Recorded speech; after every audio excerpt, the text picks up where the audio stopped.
let's jump on into it. Thank you for having us here today. We are here to talk to you about a few things within the League of Women Voters on how we can increase diversity with you guys, and also how you can become better, more authentic speakers when presenting to an array of different people.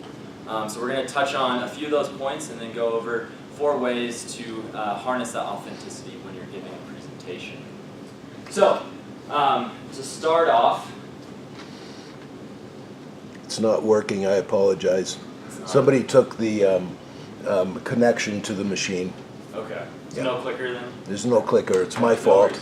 worries. I won't put that against you. No worries. So there's 2 different styles of communication that we want to touch on that we think could really increase your communication style, not only towards other females within the organization, but particularly towards men, because we think that's a good opportunity to have maybe a different viewpoint when you're presenting and talking to other organizations. So the first one is, if you will, first one is, go back, sorry. No, you're good. The first one is, don't apologize as often. I'm guilty of this as well, but primarily among female employees, it seems a common trend that they like to apologize a little bit more than maybe their male counterparts. So be confident in what you have to say and don't feel sorry for it.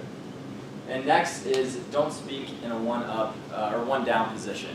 So just be confident. Again, it goes back to the same thing as don't apologize. I'm going to have Jacob take it over now and go into more details about that. Awesome. So when we talk to men inside of a workplace, they have different communication rituals, and they also just interact in different situations.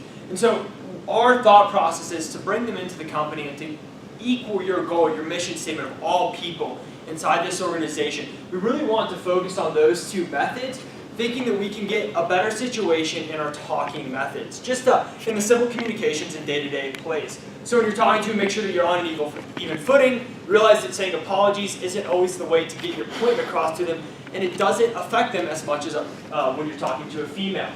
Now, when we present, there's a couple things that we really need to do. One is being open with your audience, right? You guys give a lot of recruitment speeches all around the country every year.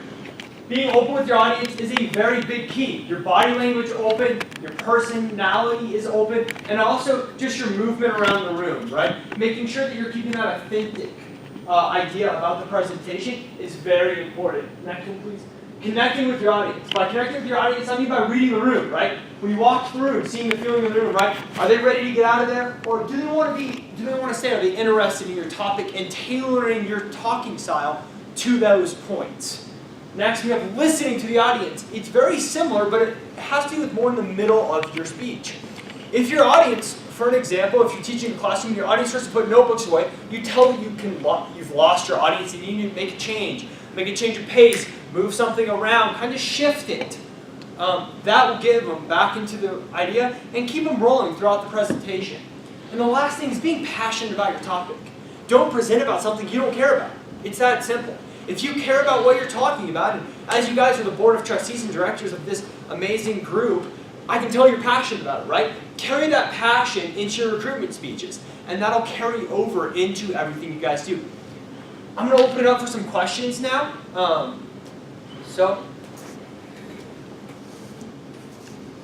Any questions? In summary, people come from all walks of life. So different backgrounds, traditions, customs, all these things are going to affect how they think and receive ideas. By trying to be relatable to them, even if you're not completely relating, even if you're making the effort to, they're going to see that and it's going to come across as authentic and genuine. We want the League of U.S. Women Voters to develop an environment that fosters care for other people and respect for all, and a place where everybody can belong. Diversity not only increases the parts to your whole, but also is a culture where you can actually stir ideas and have everybody be involved and fostering new ideas. Diversity is in itself means having or being composed of all different elements. If we can strive to have diversity, we'll be able to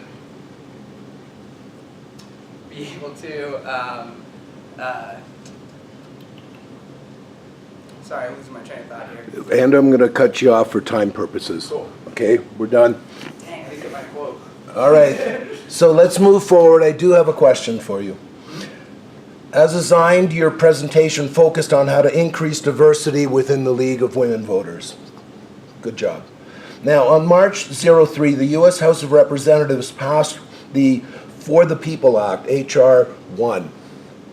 Chris Carson, our president, said, "This landmark legislation is the biggest improvement to our democracy since the Voting Rights Act of 1965. The CEO of the League of Women Voters, Virginia Case, said that the League works tirelessly to make sure that every eligible voter has their voice heard in every election. A healthy democracy is one in which everyone has their voice heard." How do you think we can use the ideas you just talked about to successfully increase the participation of the diverse population of potential voters that exist in America today? In our most recent election, only 40% of the people in the United States voted. I think it's going back to those kind of conversational pieces on a one-to-one basis. Yes, recruitment speeches reach a larger audience, but what it really comes down to is people want a personal interaction. And by reaching out to the young voters, primarily they're the ones that are lacking in the voting system. Our voting has primarily become an older generation ordeal, and the younger generation has seen it as time-consuming and they don't want to take place in it. But to gain that, we need to understand the ritual habits in speaking and ways to communicate in an equal basis with that. And we think you guys do an amazing job targeting women and also the diversity of different races and ethics. We wanted to help you target the male population inside of this presentation and really understand the ritual keys to talking with them. Just like in that one down, one up position, and also with the apologies, make sure you're staying off the ground and getting through that. Great, let me stop you there. Couple of pieces just so that you know. First of all,